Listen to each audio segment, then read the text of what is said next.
Jazakallahu khair. Bismillahirrahmanirrahim. Alhamdulillahirabbil alamin. Wa bihi nasta'in ala umurid dunya waddin. Wassalatu wassalamu ala asyrafil anbiya'i wal mursalin nabiyyina Muhammad wa ala alihi wa sahbihi ajmain wa man ihtada bihudah wattaba atharahu ila yaumiddin. Amma ba'd. Rabbi israh li sadri wa yassir li amri wahlul 'uqdatam min lisani yafqahu qawli. Allahumma inna nas'aluka ilman nafi'a wa rizqan thayyiba wa amalan mutaqabbala. Kaum muslimin wal muslimat, para pemirsa Tarbiyah Sunnah yang semoga senantiasa dirahmati dan diberkahi oleh Allah Subhanahu wa taala. Demikian juga kami sapa para pemirsa Al-Furqan TV yang semoga senantiasa dirahmati dan diberkahi oleh Allah Subhanahu wa taala. Alhamdulillah, kita semuanya dipertemukan kembali oleh Allah Subhanahu wa taala dalam serial kajian kita setiap Rabu malam Kamis.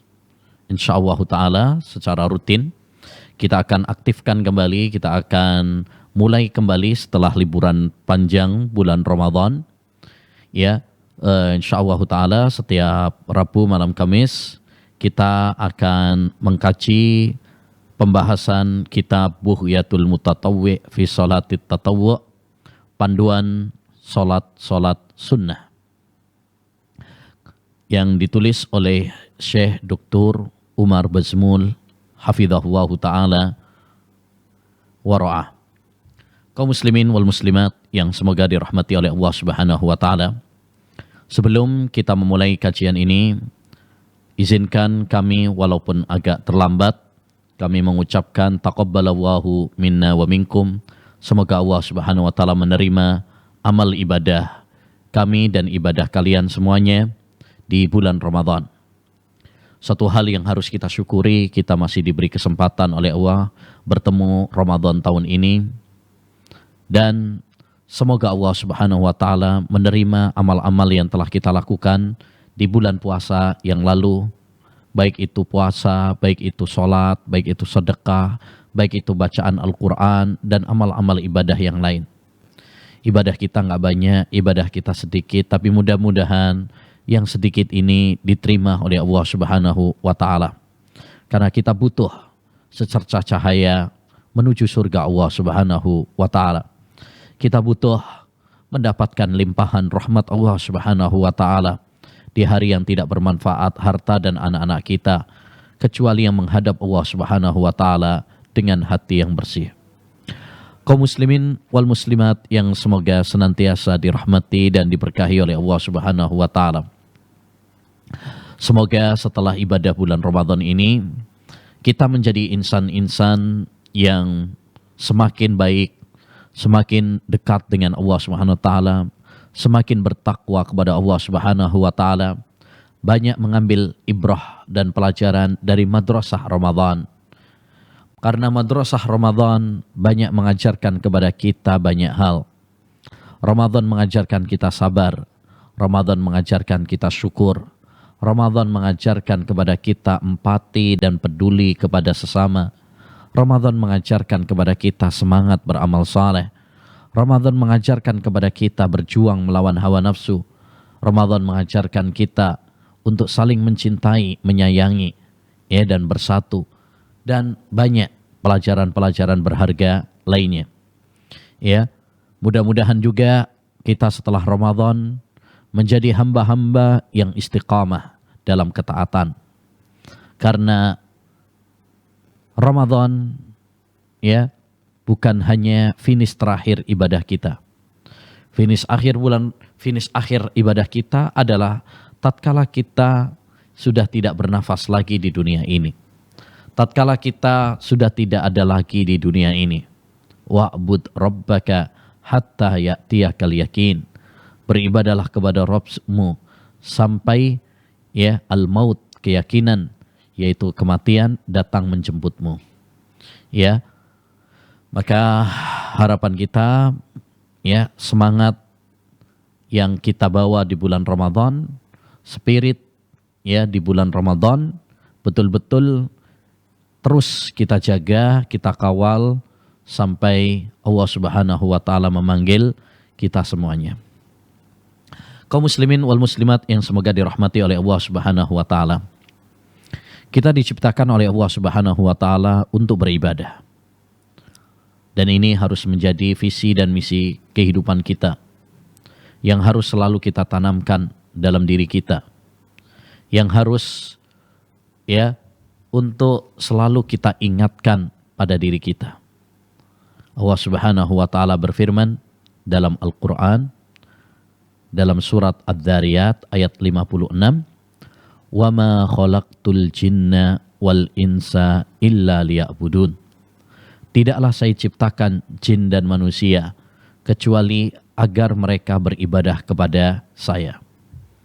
Allah menciptakan kita bukan hanya untuk makan, minum, berfoya-foya, bersenang-senang layaknya binatang. Allah Subhanahu wa taala menciptakan kita di dunia ini agar kita mempersiapkan bekal kita untuk menuju surga Allah Subhanahu wa taala. Agar kita mengumpulkan pundi-pundi pahala ya untuk selamat dari neraka Allah Subhanahu wa taala. Ya, dan hal yang paling dicintai oleh Allah Subhanahu wa taala dari ibadah adalah ibadah yang diwajibkan oleh Allah Subhanahu wa taala. Sebagaimana dalam hadis wali, "Wa ma taqarraba ilayya 'abdi bi syai'in ahabba ilayya mimma aftaradtuhu alaih." Dan tidaklah hambaku mendekatkan diri kepadaku dengan suatu amalan yang lebih aku cintai daripada yang aku wajibkan padanya. Maka apa yang Allah wajibkan kepada kita, itulah yang paling dicintai. Baru kemudian setelah itu, "Wala yazalu abdi yataqarrabu ilayya bin nawafili hatta uhibbahu." Hambaku senantiasa ya terus menerus melakukan amal ibadah-ibadah sunnah hingga aku pun mencintainya.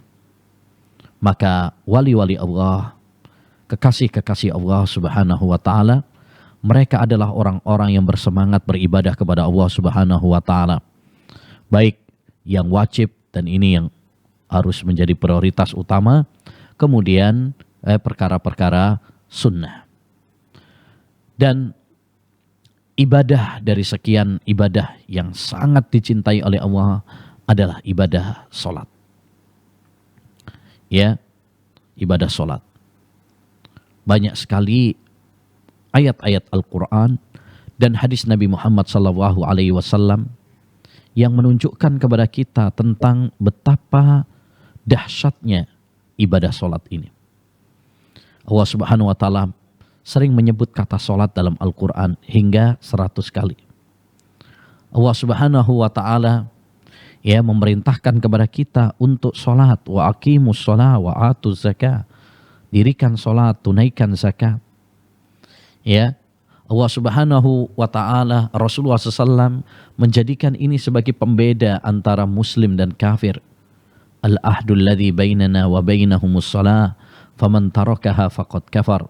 Perjanjian antara kita dengan mereka adalah solat. Solat juga merupakan wasiat terakhir Rasulullah sebelum detik-detik kematiannya. As-salah, as-salah, wa ma malakat aimanukum. Solat, solat, ya, dan budak-budak kalian. Solat juga adalah amalan yang pertama kali dihisab oleh Allah SWT besok pada hari kiamat. Awwalu ma yuhasabu bihil abdu yaumal qiyamah as-salah. Ya, yang pertama kali dihisab besok pada hari kiamat adalah solat. Solat juga adalah ya amalan yang amalan yang paling mulia. Ketika ada seorang sahabat bertanya, "Tunjukkan kepadaku, wahai Rasulullah, amalan yang paling dicintai oleh Allah, amalan yang paling utama." Maka Nabi mengatakan as-salatu ala waktiha, salat pada waktunya. Dan masih banyak lagi keutamaan-keutamaan yang lainnya yang berbicara tentang ibadah salat ini.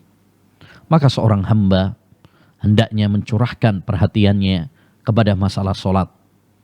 dia mempelajari tentang sholat, ya, bagaimana syarat-syaratnya, bagaimana panduannya, bagaimana sunnah-sunnahnya, apa saja larangan-larangannya, apa saja rukun-rukunnya, ya, bagaimana cara agar kita khusyuk dalam sholat, agar ibadah sholat ini betul-betul menjadi permata bagi kita, penyejuk hati kita.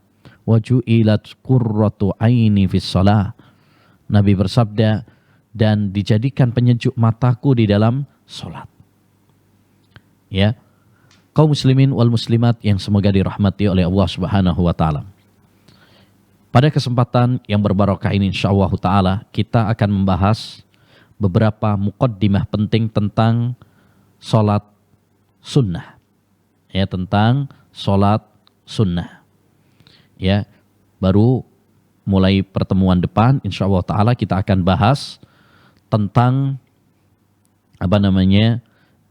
masuk pada perincian sholat-sholat sunnah yang diajarkan oleh Nabi Sallallahu Alaihi Wasallam. Ada sholat sunnah rawatib, ada sholat duha, ada sholat malam, ya, ada sholat setelah wudhu, ada sholat taubat dan sebagainya, ya. Insya Allah nanti akan kita bahas satu persatu.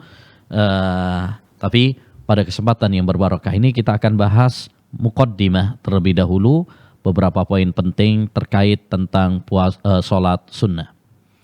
Sholat sunnah atau sholat tatawwu adalah, ya, ibadah kepada Allah Subhanahu wa taala dengan ibadah sholat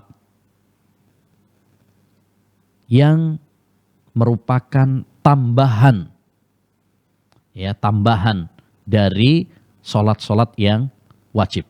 Kita tahu sholat yang wajib itu sholat 5 waktu. Subuh, zuhur, asar, maghrib, dan isya.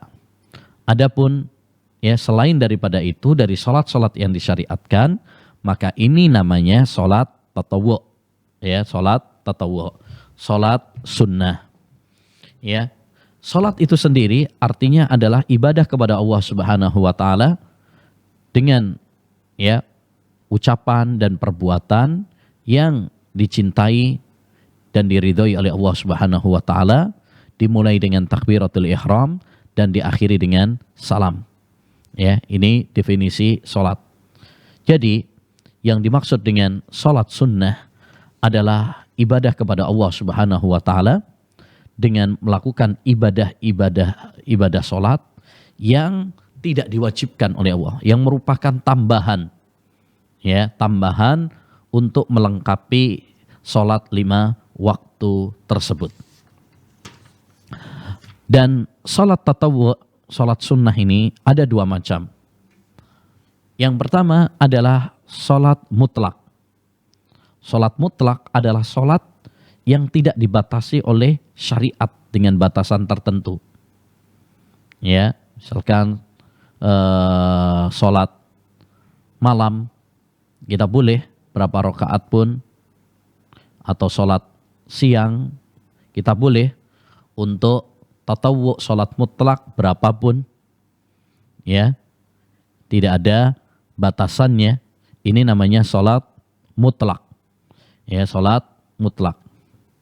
Yang kedua adalah sholat muqayyad, tatawwu muqayyad, yang ada batasannya dalam syariat. Seperti sholat misalkan qobliyah subuh, itu ada batasannya, waktunya, jumlah rakaatnya, ya. Sholat kusuf, gerhana misalkan, ada tata caranya, sifatnya, ya. Tidak boleh kemudian kita menyelisihi dari sifat yang telah ditentukan, dicontohkan oleh Nabi Sallallahu Alaihi Wasallam.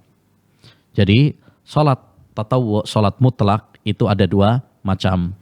Ada sholat mutlak, ini yang tidak dibatasi oleh syariat, berapapun jumlahnya, ya, silahkan.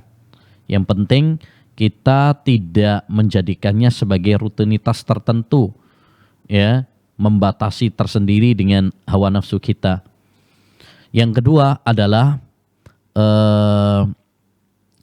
sholat muqayyad, sholat yang ada batasannya dalam syariat, dan ini yang akan menjadi pembahasan ya kajian kita, yaitu sholat-sholat sunnah yang ada tuntunannya dalam agama, bukan sholat mutlak ya, tapi ada batasan-batasannya dalam syariat, tata caranya, waktunya, ya, bacaannya.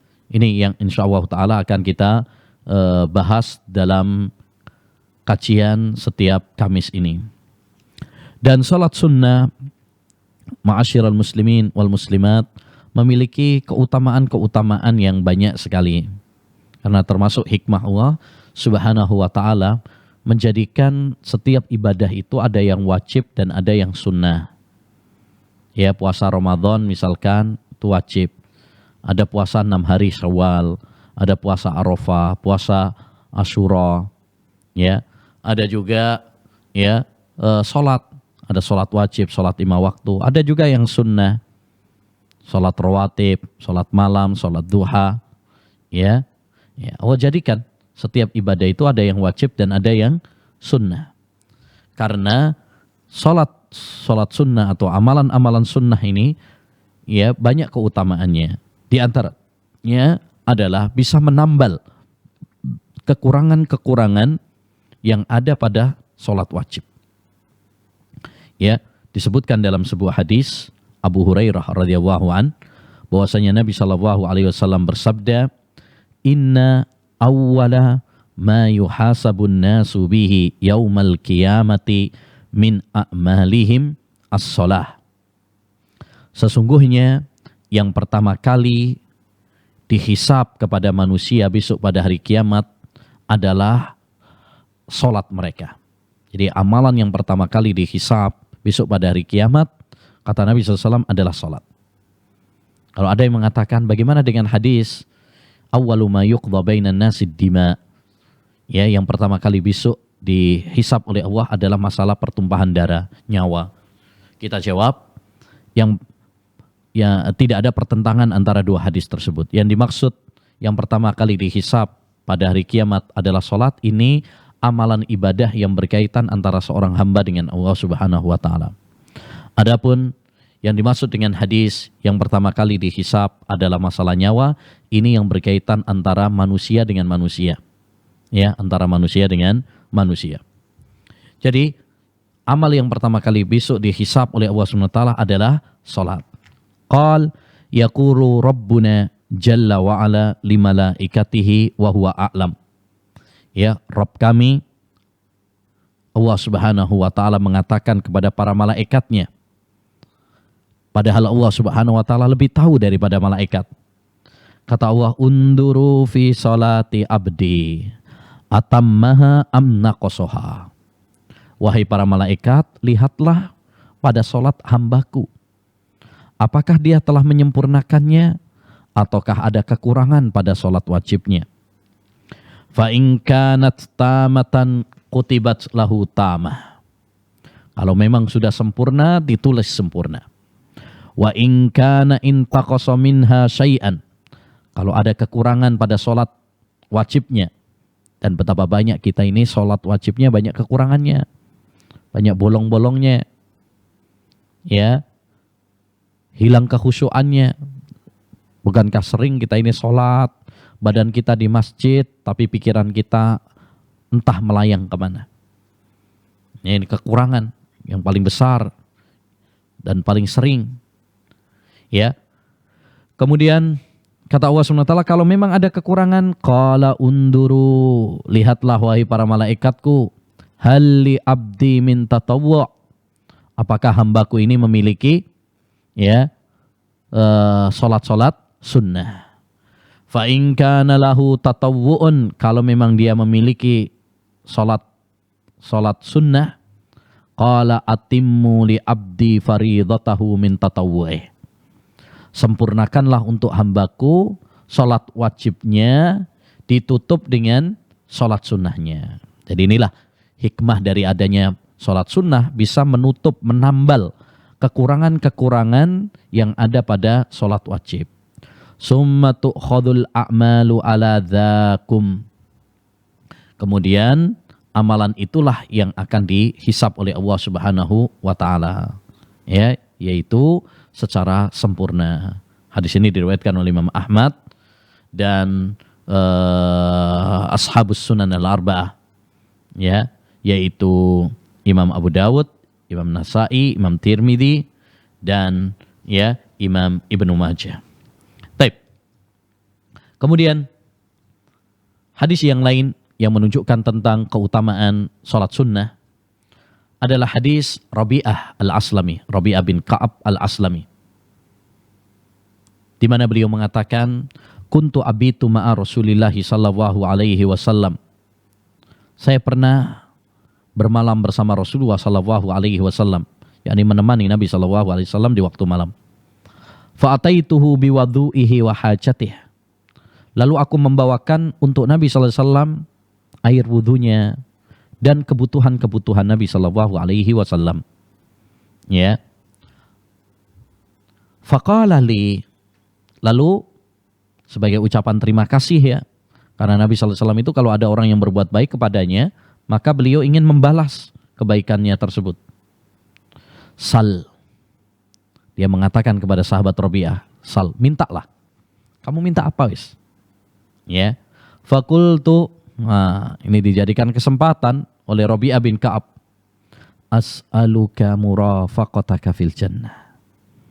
Aku meminta kepadamu wahai Nabi agar aku bisa menemanimu di surga. Allahu Akbar. Ya, cita-cita yang luar biasa dari para sahabat. Dia tidak meminta dunia, harta, tahta, wanita.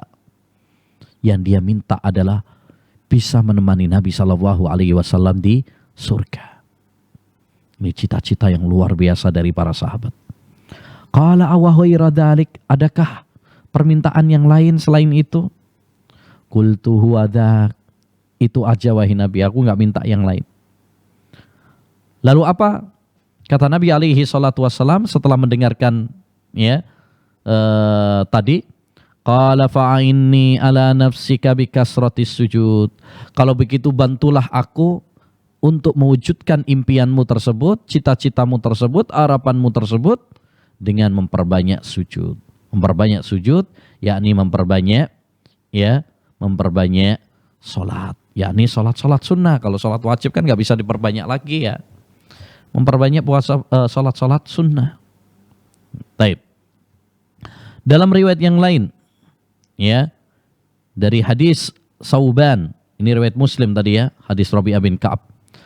Dalam riwayat Sauban ya, dia pernah mengatakan kepada Nabi sallallahu alaihi wasallam, "Akhbirni bi amalin a'maluhu yudhiluni Allahu bihil jannah."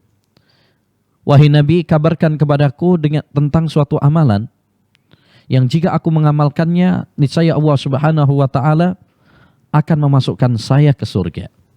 Atau dalam riwayat yang lain, bi ahabbil a'mali ila Allah, amalan yang paling dicintai oleh Allah Subhanahu wa taala. Ya. Lalu Nabi sallallahu alaihi wasallam menjawab, "Alaika bikasratis sujud." Hendaknya kamu memperbanyak sujud. Yang dimaksud memperbanyak sujud yakni memperbanyak ya salat tatawwu, salat sunnah. Ya, salat sunnah. Karena bukan berarti sujud tok gitu ya. Karena sujud saja tanpa sebab itu malah tidak disyariatkan. Nah, sujud yang disyariatkan itu sujud di dalam sholat, sujud sahwi, sujud tilawah, sujud syukur, ya. Adapun sekedar sujud tok begitu saja, maka ini tidak dibenarkan, tidak pernah dicontohkan. Yang dimaksud di sini memperbanyak sujud yaitu memperbanyak ya sholat sunnah. Lalu kata beliau, fa innaka la tasjudu lillahi sajdatan. Tidaklah kamu sujud kepada Allah Subhanahu wa taala sekali sujud illa rafa'ahu Allahu biha darajatan, kecuali Allah Subhanahu wa taala akan mengangkat satu derajat, wa hatta biha anka khati'ah, dan menghapus ya satu dosa. Ya, sekali sujud ya diangkat derajatnya dan dihapus dosa-dosanya. Ya. Maka hadis ini juga menunjukkan tentang keutamaan solat sunnah, ya. Dan secara umum, ma'asyiral muslimin rahimani wa rahimakumullah, ya, amalan-amalan sunnah itu, ya, amalan-amalan sunnah itu memiliki beberapa faedah, ya, memiliki beberapa faedah. Ya, Syekhuna Dr. Sami bin Muhammad As-Sughair, menantunya Syekh Utsaimin rahimahullah ta'ala, pernah dalam salah satu kajiannya menyebutkan sekitar 10 keutamaan, ya, amalan-amalan sunnah itu. Amalan-amalan sunnah, ya, termasuk diantaranya adalah solat-solat sunnah. Di antaranya tadi adalah sebagai penyempurna dari yang wajib. Kalau ada kekurangan-kekurangannya, maka disempurnakan dengan adanya solat sunnah. Yang kedua, menggapai cinta Allah Subhanahu wa taala sebagaimana dalam hadis wali. Sebagaimana dalam hadis wali. Wa ma taqarraba ilayya 'abdi bi syai'in ahabba ilayya mimma aftaradtuh wa la yazalu 'abdi yataqarrabu ilayya bin nawafili hatta uhibbah. Kata Nabi, kata Allah Subhanahu wa taala dalam hadis qudsi, tidaklah hambaku mendekatkan diri kepadaku dengan suatu amalan yang lebih aku cintai daripada apa yang aku wajibkan. Dan senantiasa hambaku melakukan amal-amal, ya, sunnah sehingga aku mencintainya. Sehingga aku pun mencintainya. Ini yang kedua. Yang ketiga, dengan melakukan amalan-amalan sunnah, maka akan bertambah iman kita. Karena akidah Ahlus Sunnah wal Jamaah mengatakan bahwasanya iman itu bertambah dan berkurang. Bertambah dengan ketaatan kepada Allah Subhanahu wa taala dan berkurang dengan kemaksiatan kepada Allah Subhanahu wa taala. Ya. Yang keempat, amalan-amalan sunnah itu bisa menjadi medan untuk berlomba-lomba di dalam kebajikan. Ya, untuk berlomba-lomba di dalam kebaikan.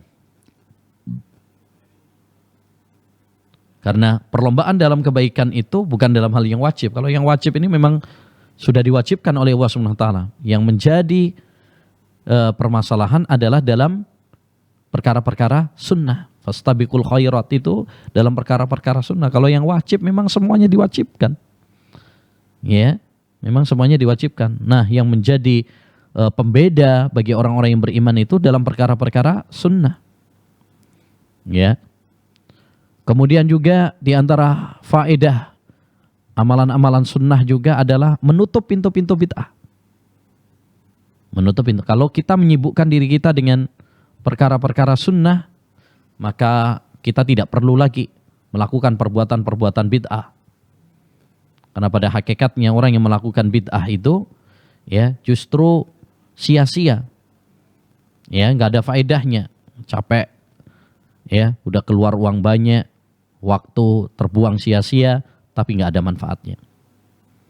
Di antara hikmah amalan sunnah juga adalah sebagai ya, pembuka amal-amal yang wajib. Tidak mungkin orang itu perhatian dengan yang sunnah tapi yang wajib malah dilalaikan.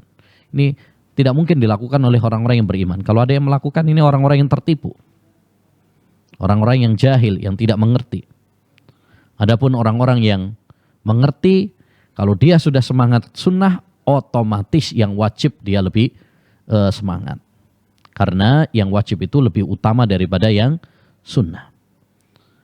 Jadi itu beberapa keutamaan-keutamaan kalau kita melakukan, ya, ibadah-ibadah sunnah.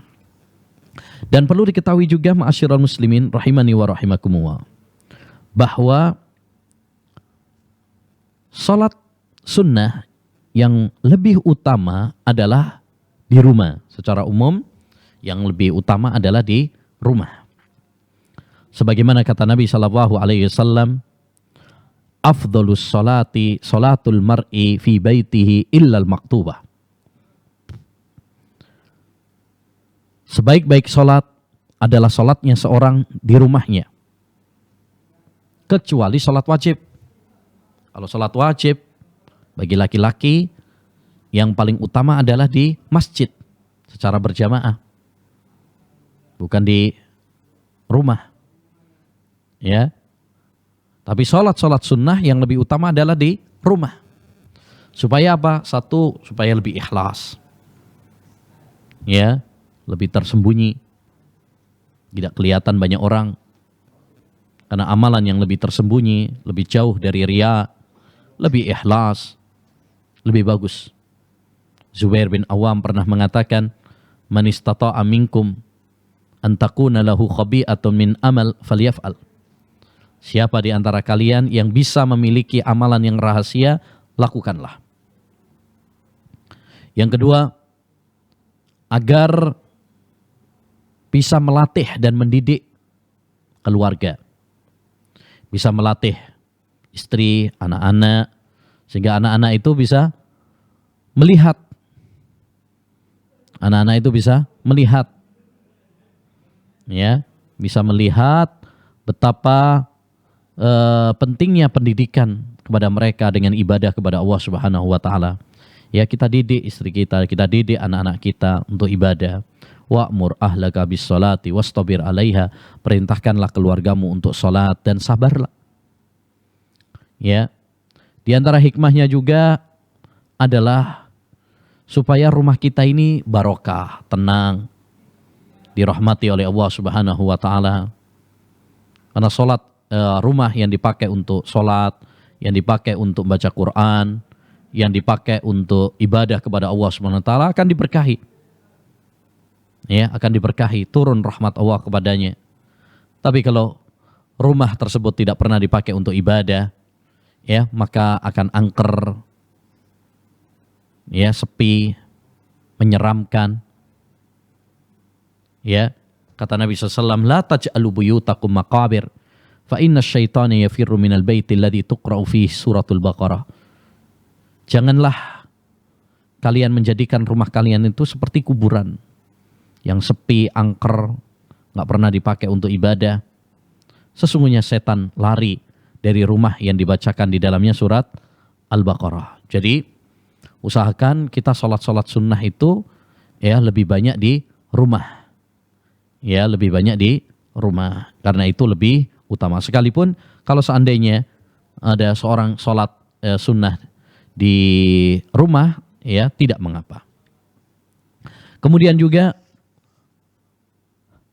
poin berikutnya yang perlu diperhatikan bahwa sholat sunnah ini hendaknya bagi kita untuk berusaha continue.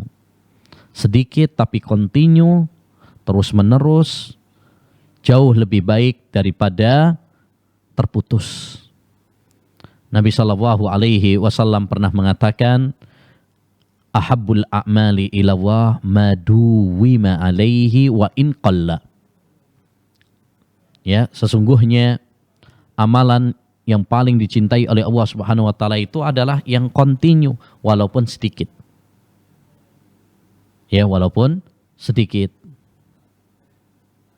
Makanya Nabi Shallallahu Alaihi Wasallam itu sangat suka kalau amalan itu bisa continue, ya, sedikit tapi continue, itu lebih baik daripada terputus-putus. Rasulullah SAW pernah menasihati salah satu sahabatnya, Abdullah bin Amr bin al-As, ya Abdullah, la takun misla fulan, kana yakumul lail fatarakahu. Wahai Abdullah, jangan kamu seperti fulan. Dulu dia sholat malam, kemudian dia tinggalkan. Dulu dia sholat malam, kemudian dia tinggalkan. Artinya dia nggak istiqomah, nggak continue.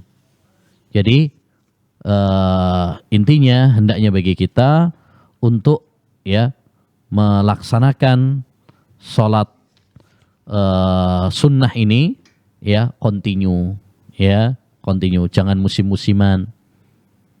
ya, lagi semangat, nanti besok malas lagi, semangat lagi, malas lagi, enggak. Kita harus berusaha untuk istiqomah. Dan yang terakhir, salat tatawwu ini, ya, salat sunnah itu boleh kita lakukan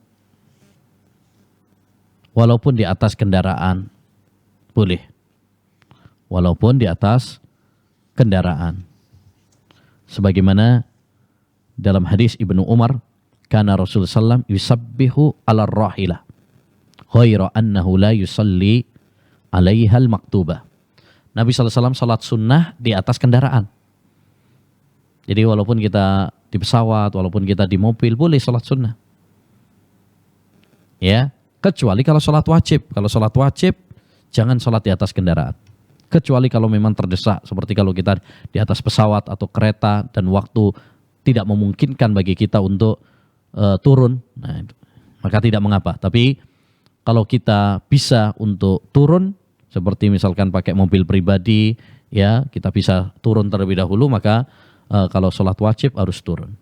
Tapi ya kalau sholat sunnah boleh, ya boleh, ya ini rukhsah yang diberikan oleh Allah Subhanahu wa Ta'ala kepada hamba-hambanya.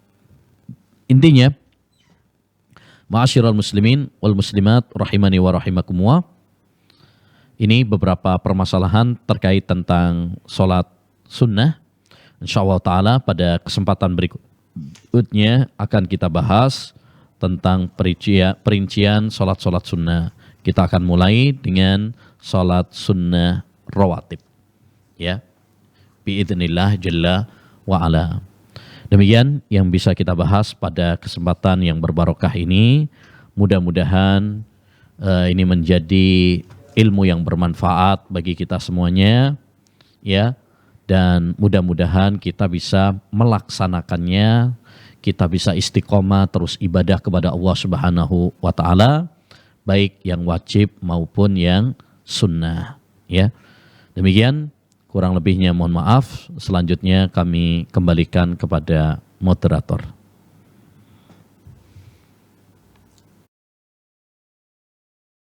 Syukran Ustadz atas pemaparan materi yang telah disampaikan, dan ikhwati iman azani Allah wa yakum, para pendengar dan pemirsa dimanapun antum berada, juga para jamaah yang mengikuti kajian di malam hari ini melalui aplikasi Zoom.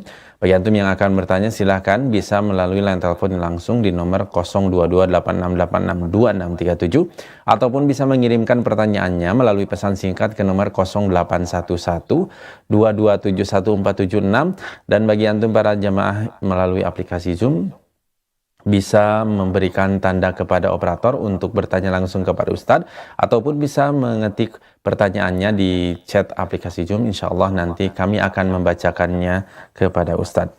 Baik, pertanyaan pertama Ustadz melalui pesan singkat dari Putra di Bandung atau di Antapani Bandung. Ustadz izin bertanya, yang pertama, apakah sholat kafarah pada Jumat terakhir pada bulan Ramadan itu ada tuntunannya Ustadz? Dan yang kedua, apakah ada tuntunannya berdoa berjamaah setelah sholat tarawih? Silakan Ustadz. Ya, sepanjang pengetahuan kami, ilmu yang kami miliki, ya kami tidak mendapati adanya syariat tentang sholat kafarah di akhir Ramadan. Ingat bahwasanya sholat ini termasuk ibadah kepada Allah Subhanahu wa Ta'ala. Ya, sholat itu adalah ibadah kepada Allah Subhanahu wa Ta'ala. Tidak boleh kita membuat tata cara yang tidak ada contohnya dari Nabi Muhammad SAW. Nanti insyaallah ta'ala di akhir pembahasan buku ini, beliau juga akan membahas tentang ya sholat-sholat yang bid'ah.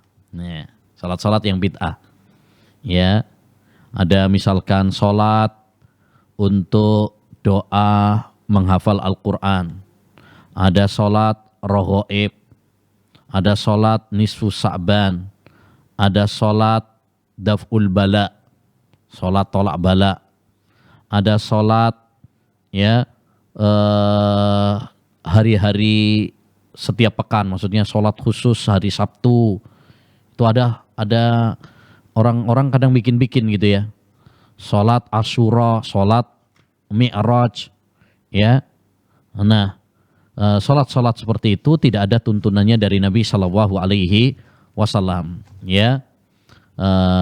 Dan kami khawatir sholat yang ditanyakan oleh saudara penanya, sholat kafarah akhir Ramadan, ini termasuk dari bagian itu yang tidak ada contohnya dari Nabi. Ya, Nabi SAW mengatakan, "Man amila amalan laisa alaihi amruna fahuwa raddun." Barang siapa yang melakukan suatu amalan yang tidak ada contohnya dari kami, maka amalan tersebut tertolak. Di akhir Ramadan, kewajiban bagi kita adalah istighfar kepada Allah Subhanahu wa Ta'ala. Tapi bukan berarti kemudian ada sholat khusus yang namanya sholat kafarah. Perbanyak istighfar kepada Allah Subhanahu wa Ta'ala. Oleh karenanya Aisyah radhiyallahu anha ya di akhir-akhir Ramadan bertanya kepada Nabi SAW, apa yang harus aku lakukan wahai Rasulullah jika aku mendapati malam Lailatul Qadar? Nabi mengajarkan kepada Aisyah, ya, katakan wahai Aisyah, Allahumma innaka afuwun tuhibbul afwa fa'fu anni. Ya Allah, engkau adalah pemaaf, mencintai maaf, maka maafkanlah aku. Ya, jadi istighfar, mohon ampun kepada Allah Subhanahu wa Ta'ala. Ya, tapi tidak ada sholat khusus yang namanya sholat kafarah akhir Ramadan. Ini saya baru dengar dan sepanjang pengetahuan kami tidak ada dalilnya, ya, sehingga kami khawatir ini termasuk dari kebid'ahan dalam agama. Yang ada itu adalah sholat taubat. Yang ada itu adalah sholat taubat. Insya Allah nanti akan kita bahas. Sholat taubat yaitu sholat yang dilakukan oleh seorang usai dia melakukan suatu dosa. Ya, suatu dosa, dia bertaubat kepada Allah SWT, kemudian sholat 2 rakaat. Ini ada tuntunannya dari Nabi, hadisnya sahih. Insya Allah nanti akan kita bahas dalam pertemuan-pertemuan berikutnya. Tapi sholat kafarah dikhususkan ya di akhir Ramadan ini, ya, sepanjang pengetahuan kami tidak ada dalilnya, ya. Wallahu a'lam bissawab. Jawabannya, pertanyaan selanjutnya, Ustaz, apakah diperbolehkan sholat malam atau sholat tahajud berjamaah secara rutin? Syukran Ustadz atas jawabannya. Pertanyaan selanjutnya, Ustadz, apakah diperbolehkan sholat malam atau sholat tahajud berjamaah secara rutin di masjid, Ustadz? Silakan. Ya, sebagaimana Nabi Shallallahu Alaihi Wasallam pernah melakukan sholat malam secara berjamaah. Ya, nanti akan kita bahas juga insya Allah. Ada sholat beliau dengan sahabat Ibnu Abbas, ada sholat beliau dengan sahabat Hudzaifah, Ibnu Mas'ud. Ya, jadi boleh orang sholat malam secara berjamaah, tapi untuk dijadikan rutin terus, ya, ini tidak dianjurkan. Karena Rasulullah SAW sholat malamnya itu kadang-kadang, jadi enggak terus menerus, tapi kadang-kadang, ya. Adapun yang sholat berjamaah terus menerus ya di bulan Ramadan, ya. Adapun di selain bulan Ramadan, maka jangan dijadikan sebagai terus menerus, ya. Karena Nabi SAW sholat malamnya, ya, selain bulan Ramadan itu adalah tidak terus menerus, kadang-kadang saja, ya. Bahkan seringnya Nabi SAW tidak secara berjamaah, ya. Dan secara umum, ma'asyiral muslimin, sholat sunnah boleh dilakukan secara berjamaah jika sifatnya kadang-kadang. Adapun dijadikan sebagai rutinitas yang tidak pernah ditinggalkan, ya, terus menerus berjamaah, maka ini tidak ada tuntunannya dari Nabi Sallallahu Alaihi Wasallam. Jadi boleh seorang berjamaah dalam melakukan sholat sunnah. Insya Allah juga nanti akan kita bahas, ya, dalam kitab ini juga ada pembahasannya. Ada sholat Nabi dengan Ibnu Abbas, ada sholat Nabi dengan Hudzaifah, ada sholat Nabi dengan Ibnu Mas'ud. Rasulullah SAW juga pernah sholat bersama Mulaikah, ya, jaddahnya, yakni neneknya Anas bin Malik, secara berjamaah juga dengan Anas bin Malik dengan neneknya. Ya, ini menunjukkan bahwasannya sholat sunnah boleh dilakukan secara berjamaah, tapi sifatnya kadang-kadang. Ya, ini saya bacakan perkataan Syekhul Islam Taimiyah. Ol ijtima'u ala sholatin nafli ahyanan mimma tustahabbu fihi al-jama'ah idza lam yattahid ratibatan. Ya, berjamaah dalam sholat sunnah kadang-kadang itu boleh dan dianjurkan selama dia tidak menjadikan terus menerus. Wa kadza idza kana limaslahatin. Demikian juga kalau memang ada suatu kemaslahatan. Mislu alla yuhsina an yusalliya wahdah, seperti kalau dia nggak bisa sholat sendirian. Ya, dia butuh dengan teman supaya bisa belajar. Aulayan syatu wahdah, atau kalau dia sholat sendiri nggak semangat. Ya, dia butuh kalau berjamaah lebih semangat. Fal jama'atu afdhar idza lam tuttahad ratibatan. Ya, maka jamaah di sini ya dilakukan secara berjamaah itu lebih utama selama tidak dijadikan rutinitas. Jadi intinya salat sunnah secara berjamaah itu boleh selama tidak dijadikan sebagai rutinitas yang terus-menerus, tapi sifatnya kadang-kadang saja. Wallahu a'lam. Syukur Ustaz atas jawabannya. Pertanyaan selanjutnya Ustaz, dan mungkin ini pertanyaan terakhir yang bisa disampaikan pada pertemuan di malam hari ini Ustaz. Ustaz, bolehkah menyatukan niat salat syukur? Syukur Ustaz atas jawabannya. Pertanyaan selanjutnya Ustaz, dan mungkin ini pertanyaan terakhir yang bisa disampaikan pada pertemuan di malam hari ini Ustaz. Ustaz, bolehkah menyatukan niat salat syukrul wudu dengan salat Tahiyatul masjid? Ya, ini yang disebut dengan kaidah tadahul. Kaidah menggabungkan dua niat atau tiga niat dalam satu ibadah. Ya, jika salah satunya adalah salat yang tidak dimaksudkan pada zatnya, maka boleh. Jadi dia hanya mengikut, seperti salat tahiyatul masjid. Salat tahiyatul masjid itu hanya mengikut. Ya, kita salat sunnah rawatib misalkan, diniatkan sekalian dengan salat tahiyatul masjid, boleh, nggak ada masalah. Ya, innamal a'malu binniyat. Sesungguhnya setiap amalan itu tergantung kepada niatnya. Ya, kalau seorang melakukan salat kemudian dia niat salat tahiyatul masjid, niatnya juga salat sunnah wudu, niatnya juga adalah salat rawatib, maka boleh dan dia mendapatkan ya dengan niatnya tersebut. Ya, dengan niatnya tersebut. Wallahu a'lam.